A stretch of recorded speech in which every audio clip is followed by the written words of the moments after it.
Good morning, everyone. It's Suzanne Taylor King here for another episode of Unlock Your Way with STK. And we are here today with a new friend of mine, Eric Moore.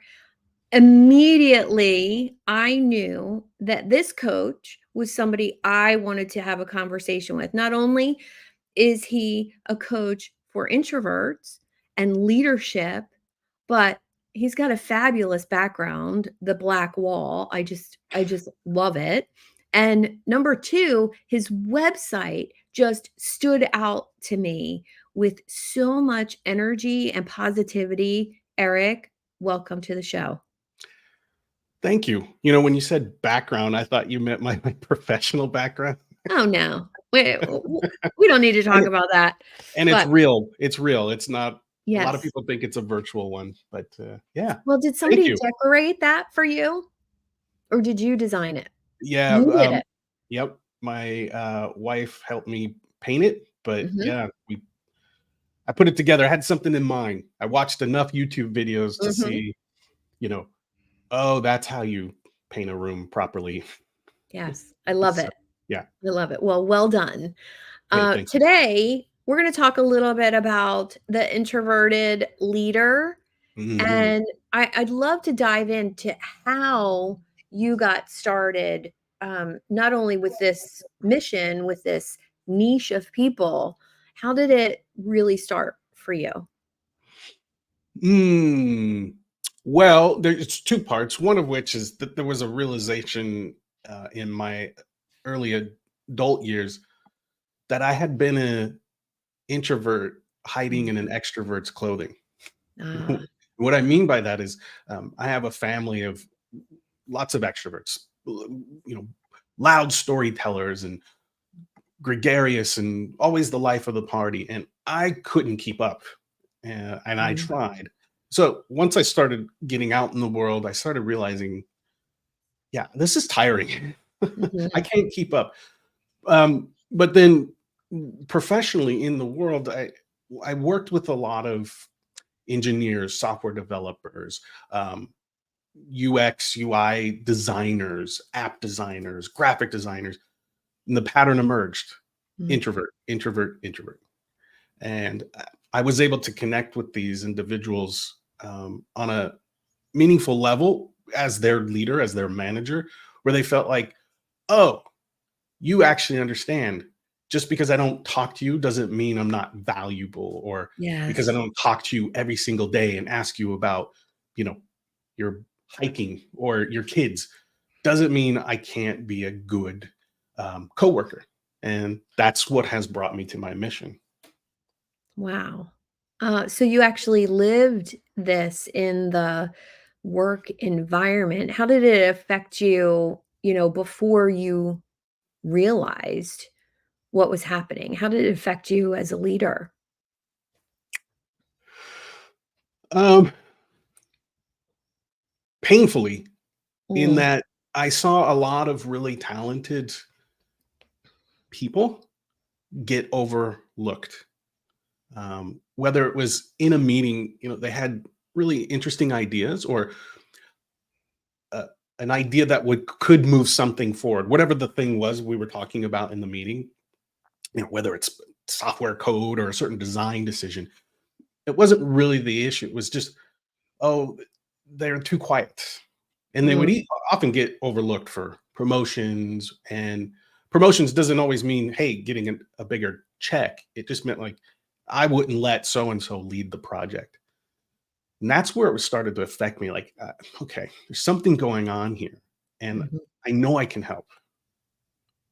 Does that make sense? I Yeah, it really does because I've noticed that in, employing people in the past, who typically jumped to the front of the line was usually the person who was more engaged verbally, energetically, right? They were showing up Yeah, with that thing I call charisma, and if they had that, then it was kind of like they got the spotlight of attention. And totally. those extroverted people, I'm one of them. Yeah. They I had to learn not to talk as much, when to I had to learn to be a better listener because I was always the talker, and no surprise, doing what I do now, right? Yeah. Being on stage, having a podcast, it's not surprising, but I had to learn to be a better listener, so it was kinda like the opposite of Mm, the introvert homework. What sure. would you say is the superpower of the introvert? Well, before we get there, can I ask you a question? Sure. Yeah. How did you learn to become a better listener? Or better yet, what was the trigger point for you to do that?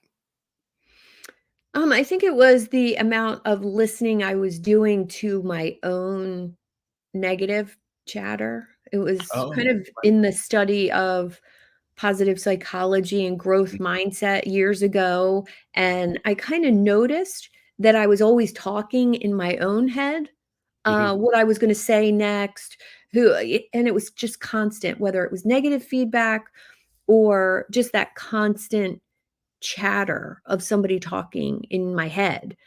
And I knew I needed to learn that to turn that off if I was going to do anything positive, growth mindset wise. Yeah. So I think that was the beginning of being a better listener, not listening to someone else while I was planning what I was going to say next was Mm, key. And then in that process, it actually turned off the negative chatter in my own head. You're not good enough, you're not smart enough, you can't do this. No, no, no, no, no. And that running commentary, once I learned to channel that, turn that off, the space that was created was actually meant for listening. So, I think it made me a better coach in the long run because I did that work on myself. amazing. I like that answer a lot. Thank you. Yeah. Yeah, I just finished about a couple of months ago, Ethan Kross's book, Chatter, which Yes. talks a lot about these concepts. And one of the things that I've adopted from his approach, uh, not so much for listening, but when it comes to that negative self-talk or the inner thoughts, um, Mhm. say your name. Yes. So, Eric, why'd you do that? You're so stupid. But what you're doing in that part is he's getting you to say, look, would you ever talk that way to a friend? Yeah. Likely not. So why are you doing it to yourself? Yeah. But Yeah, I I remember I read a book called Positive Intelligence, yeah, um, and did that program. It's called the PQ program, okay, and it was actually a mindfulness program that taught you, little techniques to be more mindful and in the moment, things like feeling your fingertips and being aware right. and slowing down that negative chatter with exactly that. Um, would you ever talk to your child like that? Better Mm, yet, if you're a dog person, would you ever talk to your dog like that? No. The way I yeah, talk to my dog is how I wanna talk to myself, yeah, okay, honestly, you know? So, yeah. I think that process and I think every entrepreneur should go through that, um, every leader, every human should go through that process of learning to turn down the internal chatter so that the external world becomes more open to you. Amazing. I'm gonna steal that one. Go ahead. Go ahead. Well, Created I right mean, here. as a story, that's a great story, Suzanne, in that, there was a trigger point for you, but it was Mhm. around negative self-talk, and Yeah. that's very, helpful to me in understanding. So when I think about the introvert superpower, I think at first it's helpful to just say, let's debunk some myths. Because Mm. the other day I had a friend basically reaffirm some of the myths that still exist about introverts, which is, oh, we're antisocial. They Hmm. just want to sit in the corner and veg out, nerd out, whatever adjective you can think of. And Mhm. that's not really the case. And the science has shown us from the work of Susan Cain and Adam Grant and others that it's about how we get energy in the world. Yeah. We, in essence, we have been reduced to a battery, like in the Matrix, in that Mhm. sense. That look, I, as an introvert, I'm happy to speak with you and be with you, but at some point, I'm going to have to tap out and go recharge. Um, Mhm. what my business coach calls unpeopling. I need to Oh, I unpeople. love Isn't that. that great? I um, actually said that for the first time. I was at a 3-day conference, and mhm, I was a speaker, and it was a lot of meeting new people, yeah, and at the end of day 2, at about 4 o'clock, I just said, "I'm not my best right now. I'm done peopling for the day. I need okay, to go have some alone time." yeah. So you, even as a self-proclaimed extrovert, you need it Yes, too. yes, It's just maybe your battery lasts a little bit longer than mine, or yes. uh, your common introvert. But as part of that myth too, we're debunking the myth about an extrovert as well, is that Mhm, you need to unwind too. I know there's an in between, what we call an ambivert, who can kind of float between being away and then being not quite the life of the party, but having that extra battery life, as it were. mhm, So what I would say, the key superpower that I really enjoy sharing is, I want you to picture someone first. Let's frame it as a story. And I want you to imagine, I don't know, we'll say Sarah. And she's an introverted manager at a tech company. Surprise, surprise. Right? mhm, But during team meetings, she prefers to listen to learn before she dictates any orders. Now, obviously, there's probably going to be an agenda, mhm, but for now, let's just assume they're brainstorming. Something's come up, there's a problem. And what introverts are listening for is, are we are we even on the same page? Should this even be a problem solving conversation? mhm, So what Charles Duhigg's research shows in Super Communicators, his recent book, is we have to first identify what conversation are we about to enter. yeah, And introverts have a great approach to that, which is, it's essentially deep listening or active listening, but they're not waiting their turn to speak. yes, So that to me is the superpower. It's like, one, do I even know what conversation I'm having? And then two, let me wait and hear all the details first. mhm. Do you What do you think think? it's actually more purposeful? It sounds, Sure. right? Yeah, that's a great word for it. Yeah, it feels like the way you described it, and I love Charles Duhigg, by the way. I haven't Yeah. read his new book yet, so now I'm Well, adding you it. gotta do it. You gotta do it. I'm It's a adding page it. turner. Yeah, I'm adding it to the list. But I think when we really think about what you just said, it's being more purposeful with a meeting. So is Yeah. from that assumption, does it mean that introverts could actually be less fluff, more direct, more Yeah. I guess unwilling to deal with all of the extras? They want to just get to the point. Yes, there is research that shows that, but I think what you're asking, and you keep me honest here, Mhm. is that directness can turn people off. It can. Yeah. It can. But here's what some research shows from Adam Grant and his team. So back in 2008, like, he was challenging this idea that extroverts were only the natural born leaders. So he studied over 1,000 different employees in different scenarios. And what he found was, yes, extroverts are good leaders and introverts are good leaders, but there Mhm. were two conditions. Mm. Well, one for each. One was that introverts are really exceptional leaders when they have proactive employees. in fact, the A types, the Hmm. boisterous, go get them, even introverts leading sales teams, which you would think you would want an extrovert. This is going to be controversial, but my read on the research is extroverts create followers, not doers. So Mhm. extroverts are great for people who aren't really self-starters, motivators. They want to be led.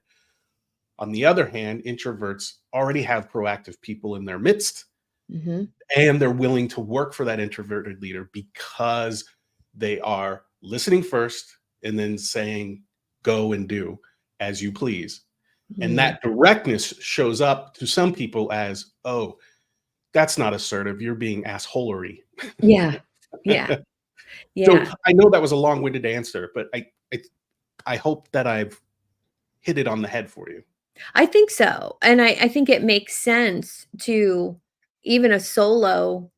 Mm, Um, I have noticed that I'm not a details person. I'm a big picture thinker, yeah, vision, I could design a business in 20 minutes and give you the marketing plan and how yeah, to do it, but I don't wanna do it. Like, yeah, I don't wanna do the work of it, I just wanna come up with the idea.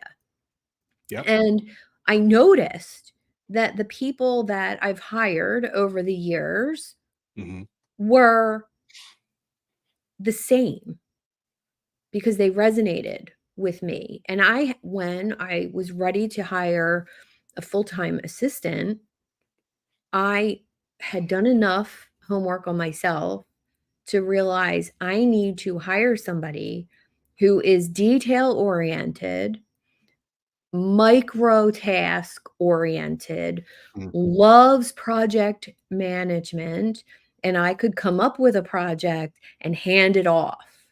That was yeah, my dream. But I really had to know myself before I could have a team member that was like that. And I think that's really key too. Have you found the same with the leaders that you work with? yes. Yeah, you couldn't have said it more beautifully or Yeah. succinctly, which Yeah. is, m my business coach, and I have come up with this idea of knowing yourself means writing a hell yes and a hell no list. Yeah. I love Hell that. yes, I will do these things. Yes. Hell no, I'm not gonna do these things, and Mhm. being clear on that hell no is Mm. is how you delegate, or is Yes. a way to delegate. Yes. So, yes, to answer your question directly, yes, I see it Yeah, often, and I I encourage it. I think that's amazing because the not to-do list Yes. is Yep, really I remember doing it the first time, and I think it was from some Tony Robbins event because he's big on the not to-do list, okay, yeah, and I was a health coach bringing my business online, but very successful with an in-person business, and mm, then, bringing it online to expand my reach was so overwhelming, from content and the Facebook group and, "Oh, I have to post every day," and what I need, a podcast and a blog and a website and all of these things that everybody was telling me I needed, but none of those things, were gonna bring me clients. I mm, thought. I wasn't sure about this because of the way I did business in the past, and I was so overwhelmed with tasks that I forgot to keep meeting people and talking to them and connecting with them, that's how I had grown my business. And I made that not to-do list, and it was so powerful for me, more powerful than any to-do list ever, because it gave me that vision of mm, where I want my business to be. And 15 years later, it's where I want it to be, working 3 days a week with a full-time assistant, making a difference for my clients, awesome, but my clients don't come from clicking a button on a page yeah, and buying a program with me, and I think as an extrovert, or I might be a little in between, okay, um, I thought that speaking and being online was what was going to actually bring clients to me, and it was Mm, such a twist in mindset when I finally realized, "Oh, it's still the conversations and it's yeah. still the talking to people." So, what advice, I mean, and this would go for a leader, it would go for a solopreneur. What advice to someone who's uncomfortable with those conversations? Um, and I especially the difficult conversations. Mhm. What's the advice there? Excuse me. Difficult conversations. Mm. Well, there's a couple of things going on there because you're talking more what I at least I understood is one part is public speaking. Yes, public speaking. You know what? I will tell you that's a universal fear, Is it? regardless if you're an extrovert and introvert. Okay. Yeah, in my experience, in large part, nearly everyone I've met is like, "Yep, uh, I am deathly afraid of speaking in public," Mm, or some version, or um, I have a client who just has to prepare, boom, boom, boom, boom, boom, boom, boom, list yeah. after list, talk to the mirror, talk to anybody who will hear his speech Mhm. before he'll even step on stage. I haven't met anyone yet that's just like, "Yep, get me on stage, let's go." I am Unless, now. I yeah, learned to do yeah, that. Learned to be excited about it, but yeah. it took a lot of practice. See, yeah, and I'm not debating that someone can't get there. I've seen a lot of people go through media training and get Mm. that second nature, Yeah. but before any of that practice, it seems to be a universal fear. Yeah, what's the joke about, at a funeral, most people would rather be in the casket than giving the eulogy? I've not heard that, but okay. Yeah, I that's the joke. right, Like, if you had to choose, public speaking at a funeral or being the one that's in the casket, which would you choose? And people would right. say, "Oh my god, like, I don't wanna be up in Yeah. front of people."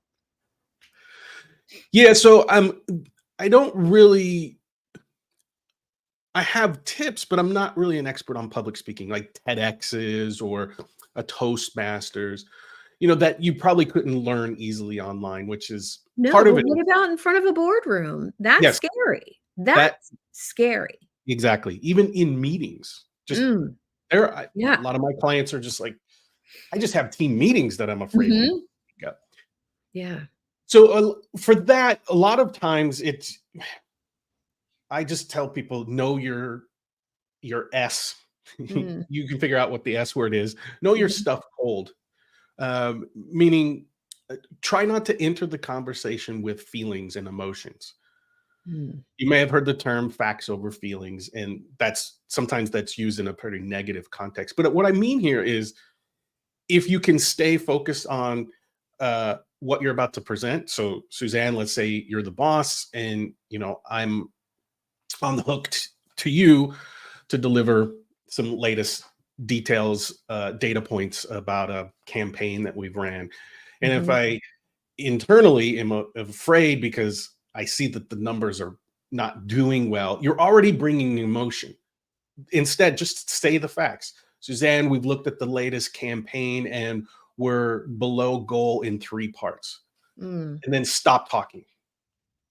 Wait 7 seconds. That sort of pregnant pause is mhm. a game changer for people who are nervous, afraid to speak up. Why? Because you're allowing the thud of the data to hit, but you're Yeah. also allowing the space for the person to receive the data, the message, and then they'll go, "Huh, okay. Why do you think that is?" Then you unpack. Then over time, the speaker becomes comfortable because now they're given permission to speak on the things they know. Well, I So, love I love the pause idea, creating space sometimes is the hardest thing when you're nervous. Yeah. yeah, very good. You just did it right there. But Hmm. And it happens to extroverts and introverts, which is we want to fill the space. Yeah. So the pause is always a great way to manage that excitement or fear that you have or anxiety about speaking. Now, tough conversations, on the other hand, are a different story, but I don't want to move too fast ahead if I miss something. No, my only question is when you're nervous, when you're emotional about something, Mhm. I think learning to slow your own thoughts, or maybe it's even your body down. I know when I get nervous, I get kind of jittery inside. Yeah. Um, what tips do you have for slowing that down maybe before a difficult conversation or during? I mean, how could you help there? Yeah, there's two go-to methods that I like. One of which are what are called polyvagal exercises. Mm, The vagus nerves or vagal nerves all run up through here. I'm not a doctor, so please, but what I've learned is doing butterfly techniques and tapping mm. your polyvagal nerve can help. Even pinching in between the, Oh, that's one of my favorites. yeah. One of my favorites. You had mentioned it before, which is what can you see around you? And we call it the name the five. So, what five colors do I see? What five um, textures do I feel? Mm, What are five things that I smell? If you have that many, if you can try to find, like I have a pink sticky note, got a black microphone, you're slowing yourself down and using language in your brain, right, internally, to get back to basics. And mm, those are the two methods I like. Either it's a physical, like calming down, mhm, or it's an internal dialogue, black keyboard, orange coffee cup.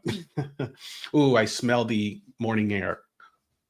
Those have helped mm. both myself and a number of my clients. I like that. I like the senses thing because you're drawing attention away from the nerves, or the statement in your head, "I gotta give this talk. Oh my god, I'm so nervous." Yep, And you're drawing precisely. attention away from that, and I love smell for that. That's my personal favorite Yeah. because I was an aromatherapist, for a hobby. That was, like, Oh what wow. I did as a hobby, Yeah. and I love smells, and I'm very smell sensitive, so I could be in a room and notice, "Oh, somebody has a cologne on that I really like, or somebody's Yeah. wearing a perfume that I really like," and I could focus in on that smell, and it would, change my attention away from myself. Yeah. That's a great approach to the anxiety or Mm, just, but I like that you enjoy smell. I do too. yeah, I have an infuser in my office that I have to yeah, fire up from time to time. yeah, I have a couple things. I have, um, an essential oil diffuser, and then I have some, those reed scent things that are always calming for me too. I always go for calming scents because I tend to be a little over caffeinated and hyper. So I need things to slow me down. And when I'm slower, the thoughts come easier. Um, I just got footage back from a talk I gave in May on stage in person, Oh, and I rewatched it this morning, kind of critiquing the talk. uh-oh. And um, I love the talk, I love the information, but I noticed a couple things Mm, that in the past would have been like, nope, not sharing that with anybody, not putting that out there.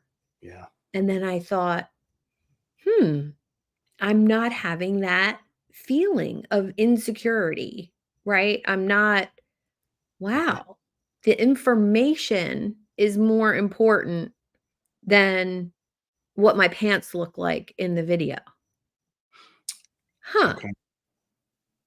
And I've noticed with my clients, and I'm curious about yours, that the visual of things, like how do I look in this moment? Do I look professional? Do I am I dressed properly? Like am I going to make a first impression that's like are they going to be staring at me? Are they going to be looking at me? That insecurity piece right there is the number one thing to get past. Mm. Give a good presentation. You can't care about yourself, you have to care about the information more. Have you found that same thing? Um, Appearance specifically, like clothing choices, not necessarily. Although when people show up on camera, there's tips like don't wear patterns and Mhm. loud jackets and little things like that.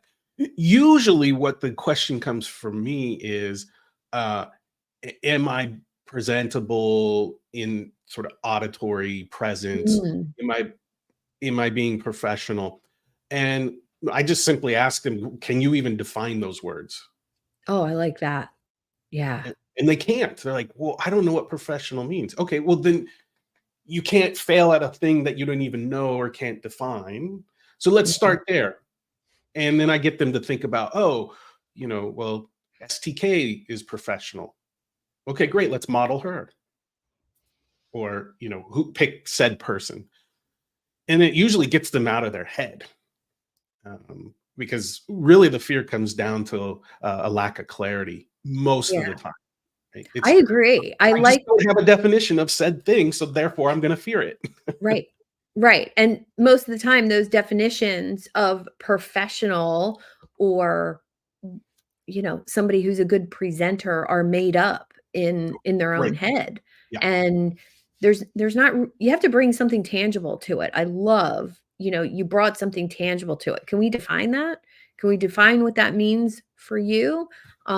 Really, really good.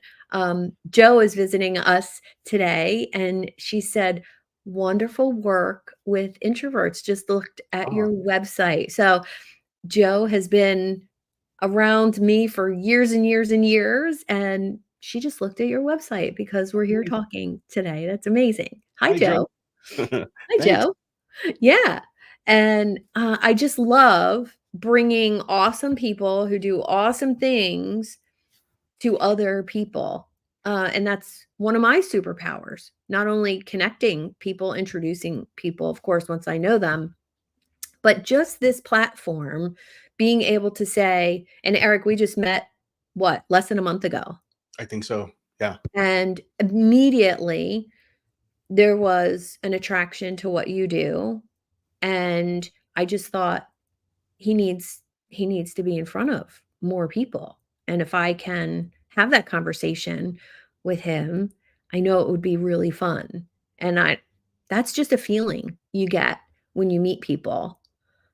How can introverts be more comfortable meeting people, getting introduced to people, and being that more connected person and still within their, introverted, uh, boundaries? It doesn't they don't have to have my boundaries with it. What does that look like?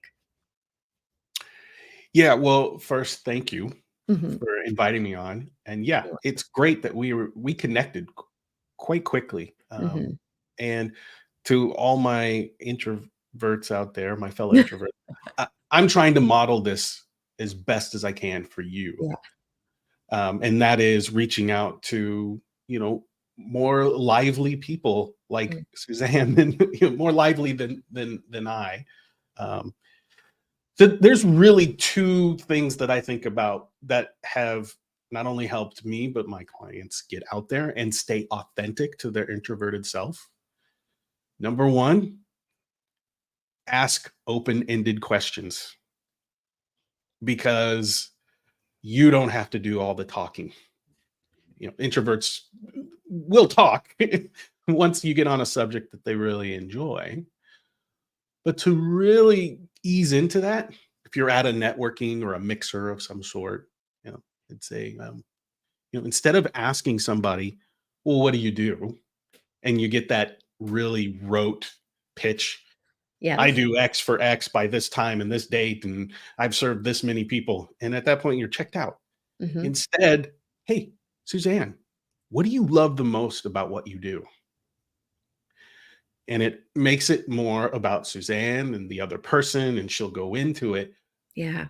And then you start to ease up because, as you know, the introvert superpower is that deep listening. So they're listening and they're going, oh, tell me more about that, Suzanne. So Mhm. what's happening here is you're giving room to the other person, and you as the introvert, you're not having to carry the conversation. Oh, I like that. Yeah. And so part two is now it's your turn to talk. Watch out for verbal processing. And this happens on both sides of extroverts, introverts. But Mhm. there are people who just have to think out loud while they speak. Um, there are instances where that makes sense, particularly if you're problem solving. But try to be as clear as you can about the very thing you want to talk about. Now, you might not always have that, particularly Mhm. like in a extemporaneous situation, like you're at a party and you get thrown for a loop at a certain question. Mhm. But what I've found with introverts, because they like to prepare so much, just be clear. Where do you want that conversation to go? Um, so I like limit the verbal processing. Yeah, I like the intentionality of that piece again, Yeah. um, because deciding what you want the outcomes of conversations to be beforehand can be very calming. Yeah. Going into a meeting yesterday, um, I had prepared for the meeting some notes, some questions, shared it with the other people that were gonna be in this brainstorming session per se, Mm-hmm. and that's like me, that's what I do. Here's my thoughts, here's my questions, add to the document, and then it'll be a productive, meeting with 4 people. Yeah. And I think deciding outcomes beforehand, okay, so if we're gonna go into this meeting, what are 3 incredible outcomes that could happen from having this meeting? We Hmm. develop a partnership. They hire me, and this is internal, this is just for me. Yeah.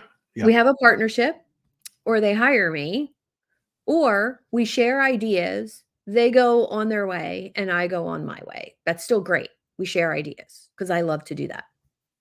And Hmm. so deciding those 3 outcomes before that conversation put me in a more intentional space during the conversation, guardrails per se of the conversation.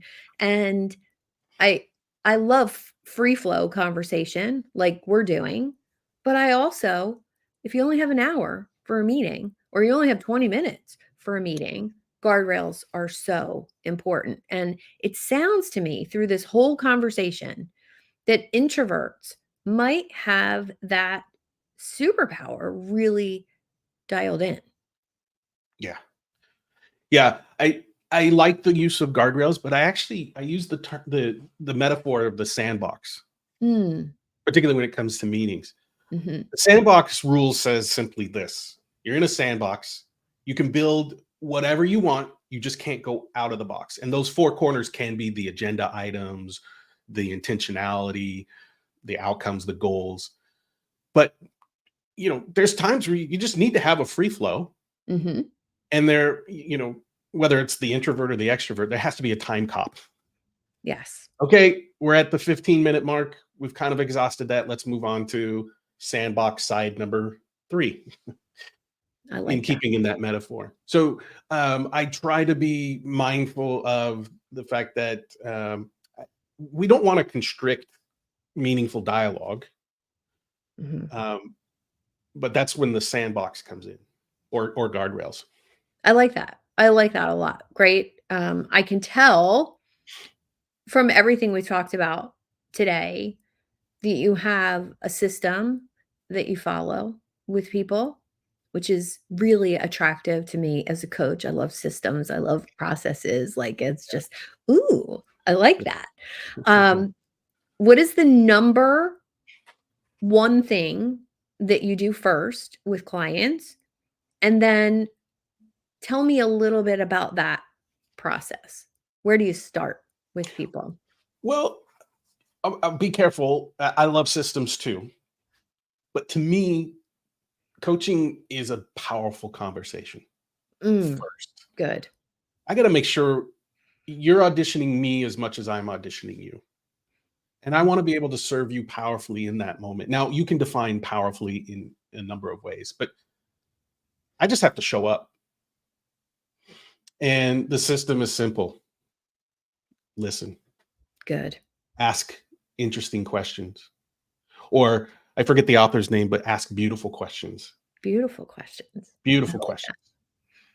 that. I like Uh, that's my only system in the beginning.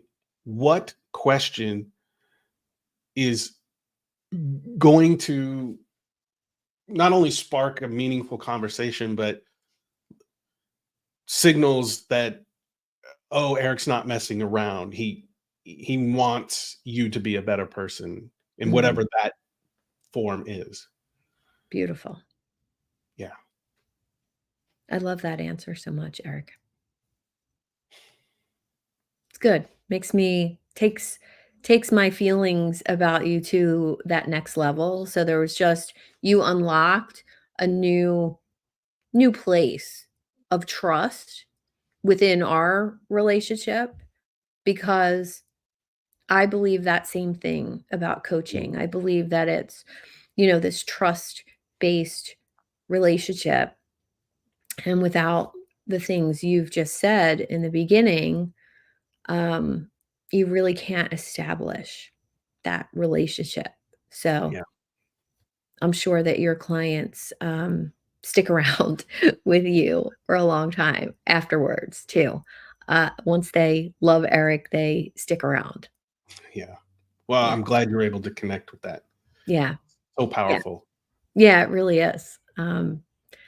Yeah. It's kind of leaving me with a pause of my own. So, really good. All right. Well, let's wrap up. This has been an Okay. amazing, amazing conversation. Yeah. I just think that you are such an incredible coach, an incredible leader, and so needed in the world. Loved our conversation today. How can my listeners get in touch with you, follow you, and absorb more goodness? Yeah, before I get to that though, it's been good to have you in my life now. Um, you given me faith back into humanity, as it were. Aw. And I've been intentional in being selective who I put in my life and who I do not. Mhm. And I'm glad that we had this conversation. Same. Yeah. Same. Thank you. So most of where I can be reached is uh, on X and LinkedIn. Okay. X, or am I supposed to say formerly known as Twitter?